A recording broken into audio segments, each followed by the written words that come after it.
This is The Spot, a BYU-Idaho radio production where we talk about what you're talking about at BYU-Idaho. The views and opinions of this podcast are not that of BYU-Idaho Radio or the university and are solely the opinions of the hosts. Today's hosts are Jesse Richens, Tomsik, Maiya Waddell, and I'm Savannah McCauley. Today we're talking about all things dating, whether it's green flags, whether it's date ideas, whether it's dating do's and don'ts. We're covering all of it. So we're very excited to talk about it today because, of course, we're BYU-Idaho students and we're going to talk about dating at some point during the podcast. So that just happens every semester, you know. It's wonderful. I'm surprised the podcast isn't just about dating at this point because every semester it's the most popular episode that we have. So, but yeah, we'll start off with some spot takes about dating. Anybody have one that you guys have brought in today? So this is a recent realization, okay? And this is for casual dating. So, actually, wait, no. What did I put in this? Oh, yes. So this is for college specifically, just college. In high school, do not apply this. Of course, this is college campus. So group dating to start makes things awkward. That's my opinion. Couples should get to know each other one-on-one more often than going on group dates. If it's like, that's if you really want to get to know each other. Like if it's, I don't know, like I don't know how to explain it. I just feel like going on group dates to like as a first date is awkward because then you're talking to the other people more than you're talking to the person that you're with, and then you get those situations where it's like, oh, I'd rather be going out with that person over there. You know, it's like, it's awkward. I don't know. Especially if it's like a family home evening group or something, and you've got like 2 girls, 2 guys from the family home evening groups. That's happened before for sure. I know it has on campus. So individual dates to start, and then once you start building a friend group, go on group dates. I know they tell you like, oh, you got to go on group dates first. Like that's the way to do it. I'm like, no. That's awkward. No, absolutely not. No, I could see why teenagers would need to do that, but I agree. Yeah. I honestly agree with you. I think very public space, of course, on your first date, but you want to try to do something where you can talk and like get to know each other. Yeah. For example, my husband and I, we went to, my brain's not working, the frozen yogurt place. Yes, Kiwi Loco. Kiwi Loco, that's it. So good. We went to Kiwi Loco, very public place, and we sat at a table and we were able to talk for as long as we wanted to. So, and you're also able, the parking is right there, so you're able to just leave if you don't want to stay. You know, thankfully that wasn't the case for us, but the case was unfortunately that he had 2-hour parking and we wanted to keep talking and we couldn't because he had 2-hour parking. But that's okay. We ended up, hanging out later anyway. Obviously, we got married, so. You've had a couple hours to talk now. But that was our first date, and I think that was a good choice for us because, because we got to actually talk. So. My spot take is don't go to the movies for your first date. I was going to say, I was like, absolutely not. So many people are like, that's such a fun date. And I'm like, yeah, it is when you know the person. Mm-hmm. Because if you don't know the person, you're just sitting next to this person you don't know. And you're like, do I hold their hand? Like, I don't even know who they are. Yeah. You know what I mean? Like, it's you can't talk to them at all because you're watching a movie. Like, it is the worst first date possible. So I have that opinion because my very first date ever as a as a teenager, we went to the movies and dinner in the movies, and we did the dinner second, which is the worst mistake ever, because we're sitting at this movie and like awkwardly watching a movie for 2 hours. I don't know this guy very well, and then afterwards he's like, you still want to go on the dinner? And I'm like, yeah, I guess. And then later in that dinner, I dropped salad down my shirt. No. It was the worst date ever, but it was the first date I've ever had. So I guess I just didn't know how bad it was until later. It was very awkward, but he was a nice guy. It just was a very awkward date. So don't go to the movies on your first date with someone. Anybody else? Anybody else have a spot take? To be honest, in my personal opinion, I feel like the guys here are kind of eh. Yeah? Like, a lot of them... It's unfortunate. Yeah. You're not the only person I've heard say that. Actually, within the last, month or so, unfortunately. Because, the good ones are either unavailable, taken, or married. And then, all the ones that you probably wouldn't want to marry are the ones that are available. So it's kind of like, dang. Where do you I do? meet the good ones. Yeah, you know? exactly. So No, I mean, that's fair. I think I have a theory on this, though. I think the good ones are hiding because they're worried about the bad girls as well. I think that's what's going on. My husband was extremely, like, introverted, still is kind of introverted, but the only reason I met him was because I saw him on Mutual. I never would have met him if I didn't go on Mutual, because he never left his apartment. He was always doing homework and doing things like that in his apartment, super smart, super sweet, but not out and about. So I never would have met him without Mutual. So, I mean, I'm an advocate for dating apps, but I also understand there are lots of problems with dating apps as well. But I'm a success story, so sometimes I feel like I need to like mention that a little bit because it was great the way we met. So, I feel like that the good guys are the guys that are sitting in their apartments and not getting out. You know? Yeah, I was gonna say, like, the ones that seem taken, like they look like they're taken, or that they just aren't interested because they're focused. Their priorities are elsewhere. Like they're just, and so, like that's what. Whoa, English. That was the same thing with my husband. He didn't seem like he was interested in that kind of thing, and so I had to initiate. And then he was like, "Oh wait, really?" Like he was like, "You're interested?" And I was like, duh. So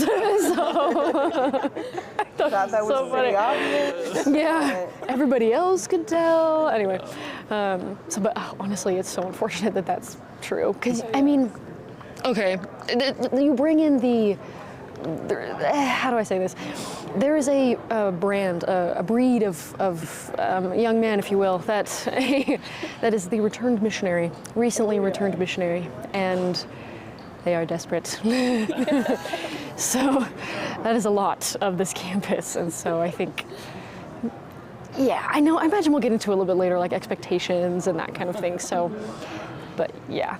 But you look for the nerdy ones that have been available for a few years, and they're like done with their mission and they've been kind of dating around for 2 years or so, and then they're like, oh, I know what I want now.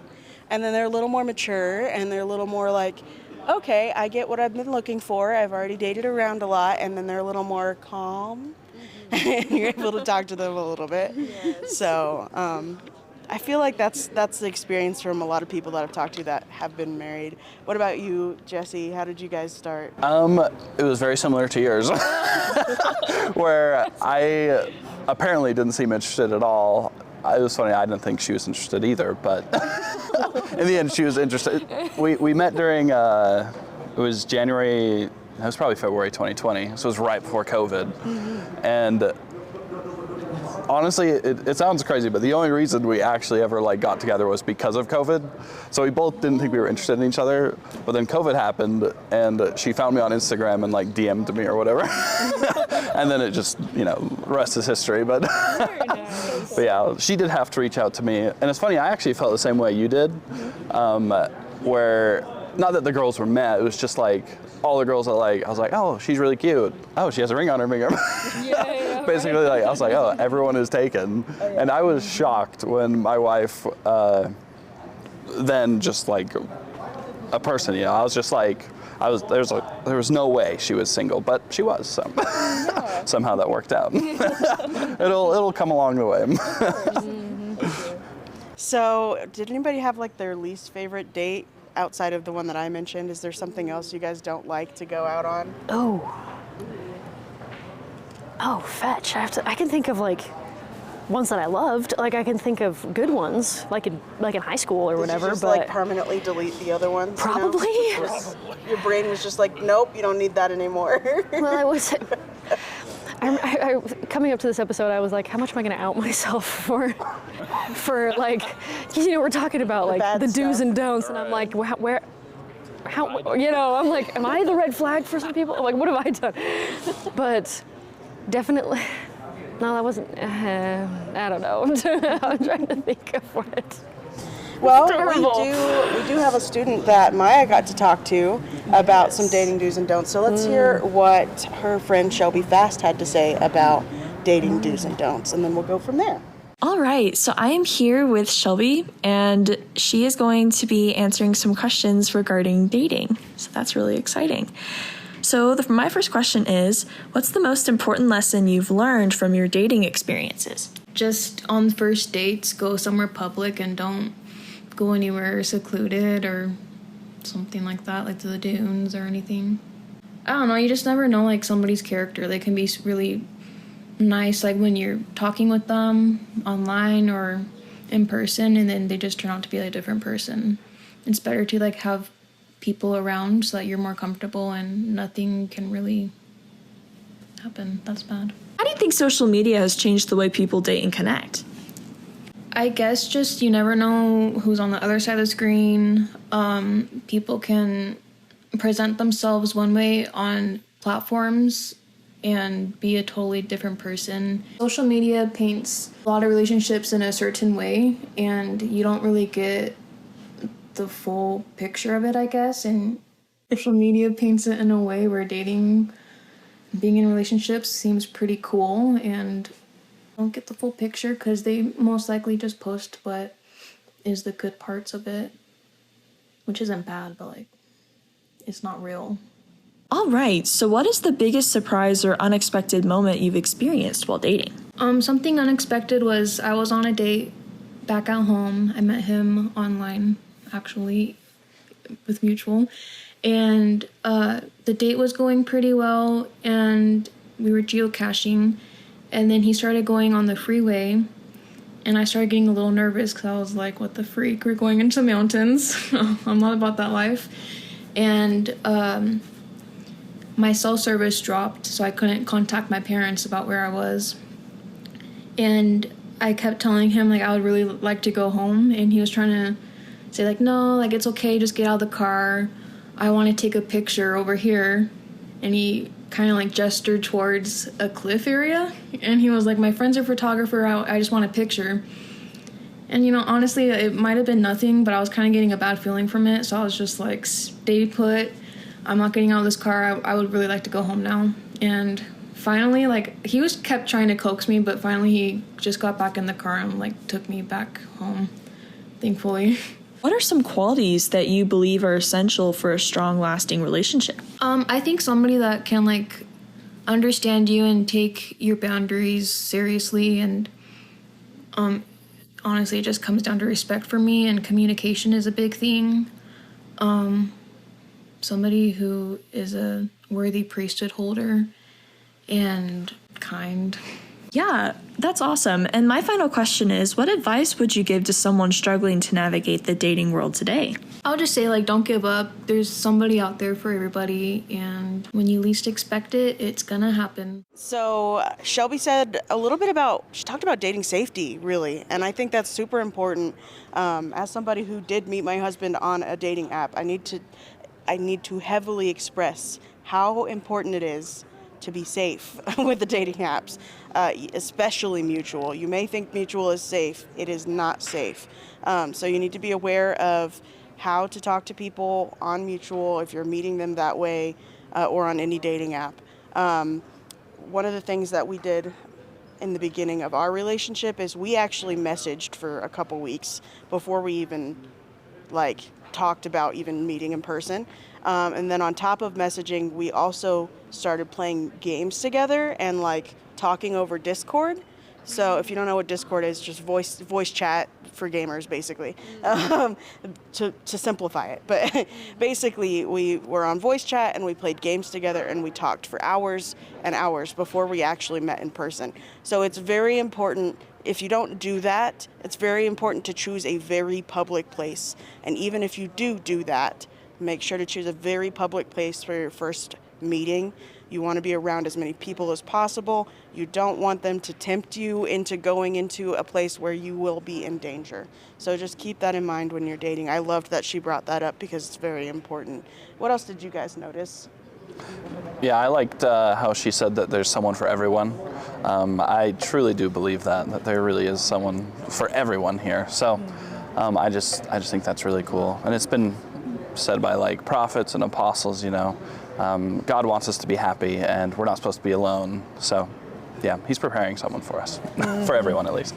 Yeah, and the fact that, we make it seem like God has already chosen someone for us too, but no, it's all up to us, and he's given us that opportunity to meet someone that works for us at the time that we're ready for someone too. And so it's being self-aware.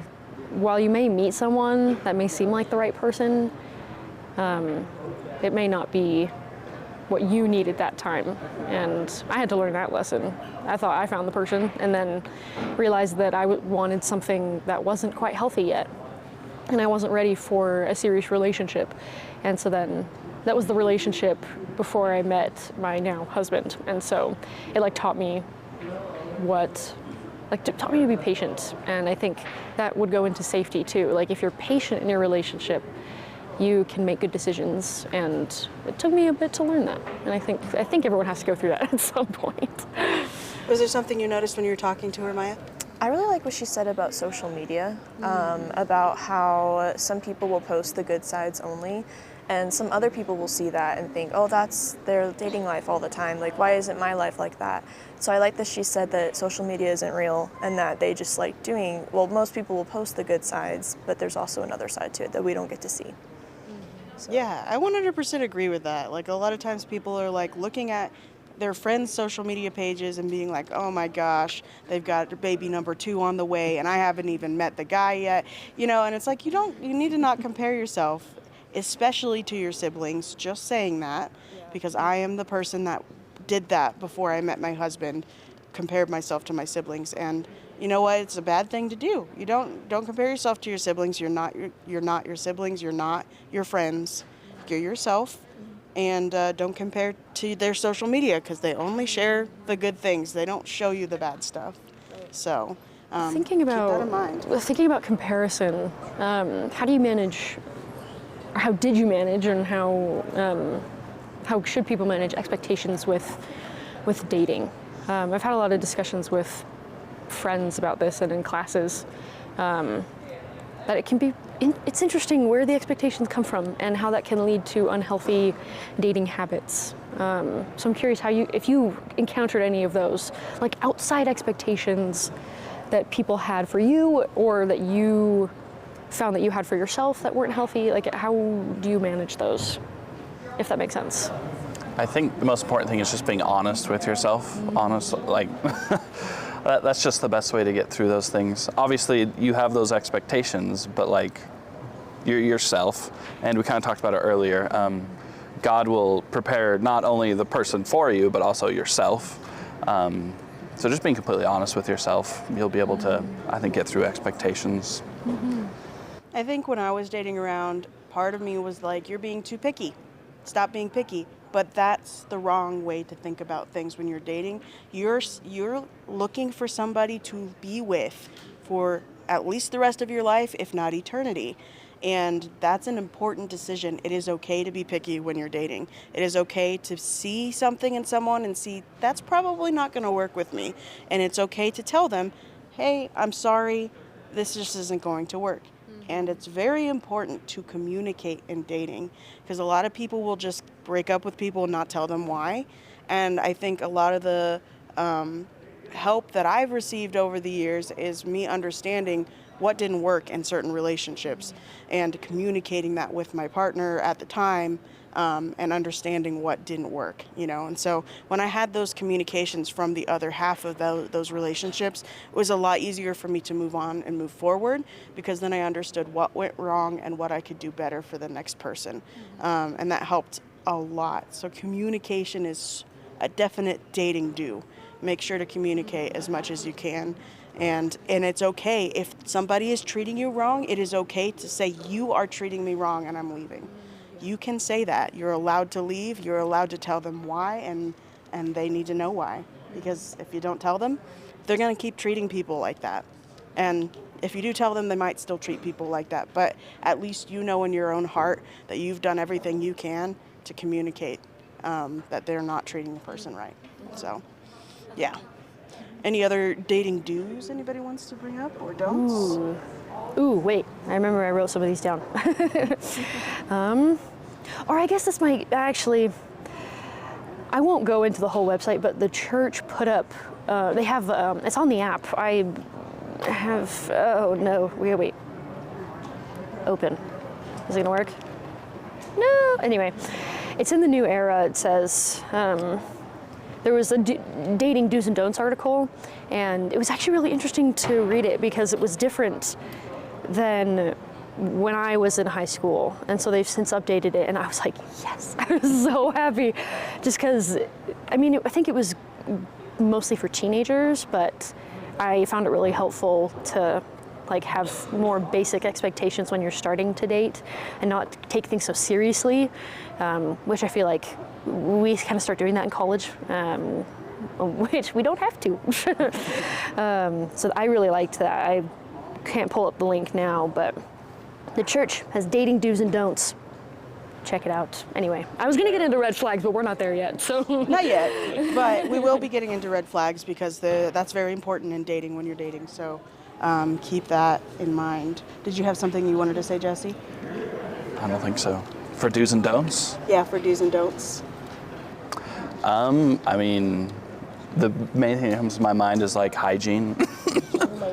Yes. Just, just take a That's shower. a like Brush your basic teeth. Yeah. human being. It's very basic, but I feel like, we just got to say it sometimes. You do. You do have to say it, and it's sad that you have to say it, but Yeah. you do have to say it. So, I guess this could be, I'm so sorry. Yeah. My brain is all over the place today, but I guess I had some questions. I guess this could count towards like dating do's and don'ts. So I used to believe that the man should pay after asking the girl on a date. Should the reverse happen? Should the reverse apply if the girl were to ask first? Does that make sense? Should the guy always pay on the date?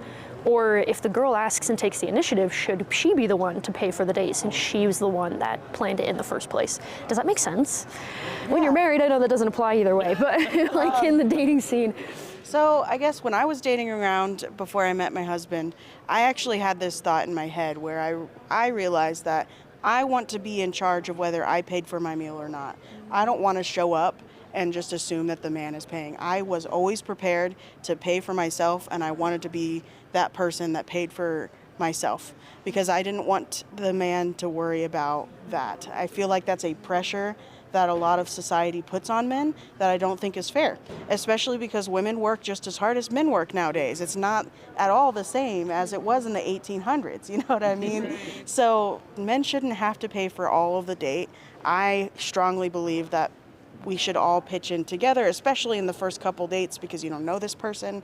Be prepared to pay for your own thing, and then after a few dates, if they want to pay for it, they can offer to pay for it. But if they don't offer to pay for it, then especially as college students, we should be aware that a lot of people have budgets, and that's going to be really difficult for anyone who's in college. So paying for yourself, I feel like, is a thing that women can do to help the dating process go a little smoother. I've met guys that were upset that they were just paying for meals all the time because that's all that the women wanted out of the relationship. They just wanted to show up, get the free meal, and leave. And that was my brother when he was dating around. And I just felt so awful for him because he is a wonderful man. He is now happily married with 2 lovely sons. But yeah, when he was dating around, a lot of times that would happen. And so I feel like paying for yourself takes that initiative to show that man you're more serious about talking to them and understanding them as a person, and you're more worried about that than you are worried about the traditions of dating, of the traditional man, right? So that's my own opinion on that. Do you have an opinion on that, Maiya? Yeah, I would say that I'm kind of the same way. Like, I always come prepared in case they just can't pay for both of us or something. So I think it's true that you should always come prepared, just so that way they don't feel that pressure, because they may not tell you, and then you'll go about just going about your day not knowing. So I think it's really good to have that communication, so that way you don't find out later and then it's ruined in the end. Yeah, absolutely. And I do think men, when you show up and you plan on paying for it, I think some men actually really appreciate that because they pay so much for all these dates, especially ones that are trying really hard to find somebody. And so if you come and show up as a woman and pay for the meal or at least offer to pay for yourself, I think it just opens up a little bit more of the real person behind it, and they're less stressed about whether you're taking advantage of them. Yeah. So that's my own thoughts on that. Yeah, that clears up for me. That makes a lot of sense, Yeah. So that was a good question. About dating don'ts, though. What are some things you don't do? Ooh. You do not bring up, okay, so I guess this could go with red flags as well, but you do not talk about previous relationships or talk about other prospects on the first, second, third, whatever date, unless the previous relationship is something that has affected you in some way and should be brought up to your significant other. Like I had a previous relationship that created a lot of issues for me, and I made some really bad decisions in it. So I needed to mention it to my now husband. I needed to tell him, like, hey, this is stuff I've dealt with. You should be aware of this. But it wasn't like didn't mention that on like the first or second date. You do not do that. Like, because then you just look at them and you're like, oh, you're still thinking about them? What am I doing here? Like, definitely do not do that. But when you have certain things in your past, when do you think is the appropriate time to mention it to that person? Do you think it's before you're dating, before you're officially boyfriend and girlfriend, or do you think it's after you're officially boyfriend and girlfriend? I think it's subjective. Definitely when you feel comfortable with the person and you can see something, if you can see it going somewhere, like if you notice that you're wanting to spend more time with them, and like say you're not wanting to go and date other people, you're kind of wanting to keep things going with the person you're with, and I think that would be the time to share, like, hey, this is something that I'd like to be open with you. Of course, it's everyone's own prerogative, right? But for me, it was definitely when I felt most comfortable with the person, and I felt like we were really strengthening our friendship, and that was something I felt he should know, and he appreciated it. Of course, it didn't matter to him when I told him, but just the fact that I was open with him, he appreciated it. So I guess it depends. I don't know if there's a black and white answer for that one. Yeah, I would say it depends on the situation, but in my own experience, I felt like it was important to get some of the things I've had on my plate in my past out before we were actually officially dating. One of those being I'm a domestic violence survivor, and so I wanted to kind of share some of that before I became in a serious relationship with someone, because that can really affect a relationship. And so if I felt like I needed to share that. So if you're somebody who's gone through something similar, keep in mind that it's really important to be open about that with somebody before you're dating them, because it can really affect a relationship very quickly, and you want to know how they react to that before you're officially boyfriend and girlfriend. Otherwise it could cause some really big issues. So there's things like that, but then there's also things like what you were mentioning, previous relationships where you've had certain experiences, but it may not be something that's a make or break situation, and you may not need to bring that up until after you're dating, right? So I think it highly depends on the specific thing that you want to share and how much it affects your life on a daily basis. Yeah, I feel like that's how you kind of choose what to say and what to share with somebody if you're seriously wanting to be in a relationship with them. Yeah. Yeah. Maiya, do you have any thoughts on that? I agree with you guys, 100%. Yeah. Did you have any experiences like that where you've gotten to a point with someone where you felt like you needed to share more, or? No, I wouldn't say that. Not yet? Not yet. But maybe in the future, right? Mm-hmm. Jesse, did you guys have a point like that? Do you remember? Yeah, I think we did. There was a point where we got to where we started sharing like deeper things. This is when we both realized that it was getting more serious, and it was getting to a point where it's like, okay, like, well, like there are some things that we need to know about each other, and I do remember like specifically asking questions, and she was asking me questions, just because you want to make sure about certain things.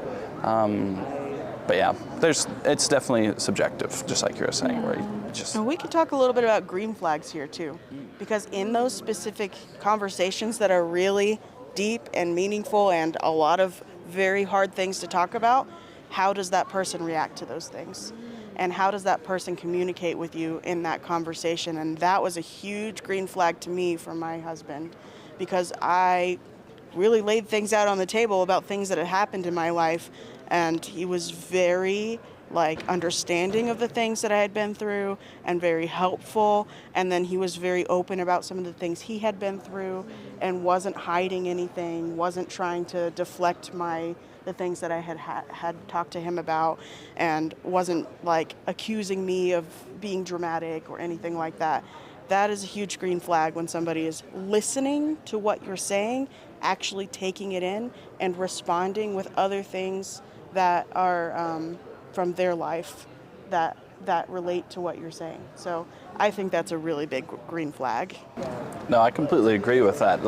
If someone's going to share back with you, they obviously have good intentions. But if someone say you said that to your husband and you were dating him and he's just oh, I'm so sorry about that, and then just brought up something else, I guess it's a nice sentiment that he said he's sorry, but if he just continued the conversation onto something else instead of sharing, it's a little bit of a red flag for sure. It shows immaturity. It sure does, yeah. If they're not willing to talk about deep things, then how are they going to talk to you about when you're having their child? Yep. That's a big thing, Exactly. So if they can't talk to you about your past, they're not going to be able to talk to you about committing children or committing to having children with you or some of those really big life decisions. So keep that in mind. When somebody's not speaking to you, it's applicable to a huge part of your life. So keep that in mind, absolutely. Any other green flags you guys want to mention? So it's kind of funny because I'm looking at my red flags and I'm like, oh, the opposite is the green flag. So this is perfect. When your significant other, I'd say this definitely applies to more committed relationships, or I guess not. I could take it how you will. But when the other person is willing to try new things, I know that there are some people that are very set in their ways, and change does not come well to them. But say trying new foods, or regardless of allergy, obviously. But being willing to try new things, go to new places, do things that make you happy, because seeing you happy makes them happy. Because that's what I try to do in my relationship, is that I try to show interest in things that I may not have shown interest in before, because my husband loves it. And so an example for my husband was Magic the Gathering. He'd never gotten into that before, and until he showed interest and was okay, actually I see this is you really enjoy playing this game. Let me give this a try. Let me see it. Teach me how. And now he's better at it than me. So, which is so, but it's stuff like that I think is really important, because if your significant other isn't willing to try new things or anything that interests you, it's that's a red flag for me. Because then it's well, so what matters to me isn't important to you. Definitely. Sorry, I'm like a broken record saying the same thing over and over again. But I think when I wrote this down, it was going into new places, going on adventures together. You want your significant other to be willing to do that. And so, especially being up here when there's so much to do outside of campus, there's so much to do in surrounding areas. So definitely a green flag for me. I 100% agree. I think the green flag in that is paying attention to what you like. Well, what you're saying is, he paid attention to the things you enjoyed, and that is a huge green flag, because if you look at the opposite, it's a very red flag, a very, very big red flag, and that is when somebody is giving you things that they don't really care whether you like it, they just want us to look good, basically. In the past, I've had a bad relationship where he would buy me the biggest box of chocolates and the biggest bouquet of roses, and not the biggest one because he was still on a budget, but he would buy me all these things for Valentine's and stuff, and those are just not things I really like. I'm not a huge sweets person, so that big box of chocolates is just not something I would enjoy. And the roses, not at all my favorite flower whatsoever. I feel like they're way overrated, not my thing. And It was so very performative. it was very performative about, hey, I'm a great partner. Look at me, I'm a wonderful boyfriend. It wasn't, I love you and I know what you like. Here's your sunflowers and your black roses. You know, like things that I would actually like, kind of thing. So that was one of the things in Logan that I saw that was a green flag, where he was actually paying attention to things I wanted. And our first Valentine's, he got me sour candies, which are my favorite, and a board game, which is something I absolutely love. Completely different from my experience in that previous relationship. So very green flag when they're paying attention to the things you love, and you don't have to remind them before they get you a gift what you want. They just know what to get you, you know, absolutely. Have you seen any green flags, Maiya? I think people, kind of like what you guys were saying, if they pay attention to you, they care about you, and they actually want to like listen to you and listen to everything you're saying, I think those are really big green flags. Is there something you've been looking for that you haven't found yet? That you feel like is a green flag? Yeah, like someone that is honest, truthful. Well, that's the same thing. But like, yeah, just people like that. Yeah, absolutely. Did you have any green flags that you noticed in your wife before you guys decided to be a relationship? Definitely, obviously, hopefully. The biggest green flag for me, besides she would try new things with me as well, and she has grown to like certain things that she would never even think of doing before. But besides that is like making time. Especially in college, schedules can be just absolutely ridiculous. When we started dating here on campus, I was working overnights, and that was really hard because then she had classes during the day. And so I'd get off work, I think it was 7 a.m., and basically we would spend probably 2 hours together. I'd come home from work, we would just sit in the car and talk, and then I'd take her to class, and then I'd go to sleep. I know that sounds horrible, from 9 a.m. to like 3 p.m. Like, what even is that? Oh, no. And then when I would wake up, we would hang out again if she didn't have homework. So I think that's a huge green flag. If someone like makes time for you, it's obvious that they're wanting to be with you, because if they didn't want to be, they wouldn't make that time. So that's a big green flag. See, I 100% agree with that. My husband's an overnight worker as well, and he did everything he could to mash as much time as possible for me in our first little bit of getting to know each other, and so much so that I didn't realize he was an overnight worker. I thought he just worked late nights, but he did the best he could to put so much time and effort into it, until later I found out he was an overnight worker, and I was like, oh my gosh, you're putting so much more time than I thought into getting to know me. So it was a really a big green flag to know he was doing everything he could to spend time with me. So we do have a really fun activity, and we got to wrap up here soon, but we're going to wrap up with an awesome activity. So our activity today is a never have I ever situation. So we're going to start with the never have I ever, and then we'll go from right to left with the host, so that anybody who's listening and isn't seeing us on camera will be able to also hear who has and who hasn't, kind of thing. So we'll start with Jesse. So never have I ever kissed on the first date. Kissed or been kissed? That is a good definition, but kissed specifically. Okay, so like initiated. Initiated. Oh. I have. Or responded. Or responded. Oh, this is true. Yeah. There is context though, I have. But my then girlfriend, we had been talking for probably 2 months over video, and because it was during COVID and we lived in different states. Eventually the opportunity came up where I was able to go down to Utah, and then we went on our first date, even though we'd been talking forever, and yeah, we kissed, so. Yeah. What about you, Megan? Yeah. Busted. It was on I think it was like 2 separate occasions. It was one, it was, I can think of 2. One was in high school, and then one was like 2020, 2021, I think.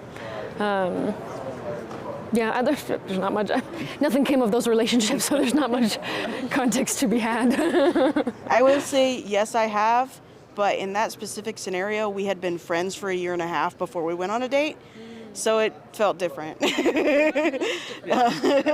We knew each other a while before we actually went on a date.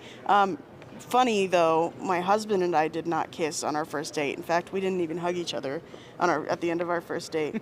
But that was because we didn't know our physical boundaries yet, and so we were trying very hard to respect each other in that way. So that was actually a green flag, even though, you know. So anyway, what about you, Maiya? Have you kissed anyone on a first date? Never. Never. Chill. All right, here's the next one. Never have I ever been on dating apps. We all know my answer to this one. Right. I have never been on a dating app. I have. I can't say it was like serious though. Like I've been on Mutual and I met guys on Mutual, but no relationship ever came of that. But I mean, of course I have, and met my husband on it, and it worked out, so. I have with Mutual, but nothing came of it. Yeah. Mutual, I say, is all dating apps are like, Yep. depending on who you find, but. All right, next one. Never have I ever ghosted someone. Jesse? Nope. No? I've never ghosted anyone. I definitely have. It was terrible, and it was warranted. Like it was like, oh, I need to distance myself from you. This is not gonna work. And so, yeah, it was and I had to ghost them in person too, which that was awkward. So, because I saw them like all the time, and so it was terrible. Like, okay, here I'll say this. This person, people thought that we were brother and sister. Yeah. That's how like similar we looked and similar that we behaved, and so I was just like, I'm not for this. I was like, absolutely not. So I ghosted this guy, and he was in my ward. Isn't that terrible? And so, yeah, I dodged a bullet, I think, with that one. So it's terrible. I have ghosted someone before. It was for very good reason, though. We were having a conversation, and he told me that he didn't like President Nelson, and I was like, okay, see you later. And I never talked to him again after that. I was like, I love that man. So if you have things against him, I don't want to date you. Bye. So I felt like that was a good reason to go someone. Oh yeah. One of the best, probably. All right, Maiya? I've never, no. No, never ghosted anyone. That's a good thing. I feel like that's a good thing, but also protect yourself if you need to. Of course. All right, I'm going to skip a few because we are running low on time here. Never have I ever gone on a date for just free food. We talked a little bit about this. Never. Never, yeah. No. I don't think I have. Good. We're all great people, so. Confirmed. And we'll have two more. Never have I ever had a secret admirer. Oh, I guess my husband counts because I didn't know. Well, define secret admirer. Like, what does? Right? Like, is that where they let you know, but you don't know who that person Yeah. is? Like anonymous? Oh, Anonymous admirer. ooh. I was the anonymous admirer for some people, I guess, but I don't think so. Not that I can remember. All right, here's the last one, guys. Never have I ever done something embarrassing on a date. Jesse? I think definitely, but I can't think of one. But I know I definitely have done something embarrassing. Oh, I was really embarrassed. It was actually my first date with my wife. I'm surprised she didn't take this as a red flag. I forgot my debit card, and then she had to pay for the date.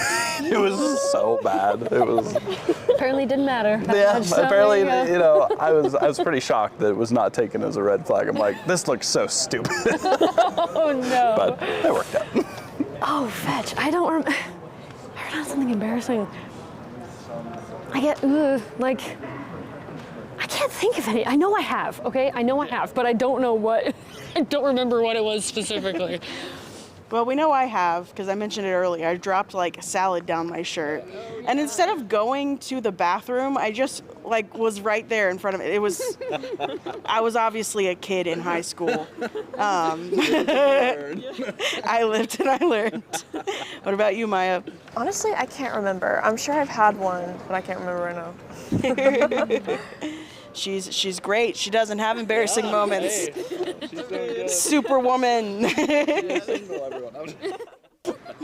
All right, so we are going to wrap this up here. I do have a couple campus suggestions. There's dance classes on campus. If you're like with somebody already and you want to have a dance class with them, there's couples dance classes that you can take. There's date night activities, of course. Speed dating is on campus. There's like strike zone bowling. There's gateway rollerblading, and of course marriage and family classes. There are tons of things you can do here on campus. Laser tag is also a thing, so just keep that in mind. There are so many dating things to do on dates, or so many things that can help you find a date. Like, there is tons of things here on BYU-Idaho's campus. They don't call it BYU-I-Do for nothing, so. You've been listening to The Spot, a production of BYU-Idaho Radio. Today's hosts were Jesse Richens. Megan Tomsik. Maiya Waddell. and I'm Savannah McCauley. The views and opinions of this podcast are not that of BYU-Idaho Radio or the university, and are solely the opinions of the hosts. This episode was edited by me, Savannah McCauley, and Bia Matos. Producers were the hosts with supervision by Brandon Isle and Natalia Hepworth. Our theme music is Finding Happiness by DJ Quads and The Perpetual Ticking of Time by Artificial Music. To listen to more episodes of The Spot, like and follow us on social media, subscribe to our YouTube channel, or visit our website, byui.edu/radio, and click podcasts. Be sure to subscribe to the Spot Podcast wherever you get your podcasts, and leave a review of the show and leave a comment on what we should talk about next.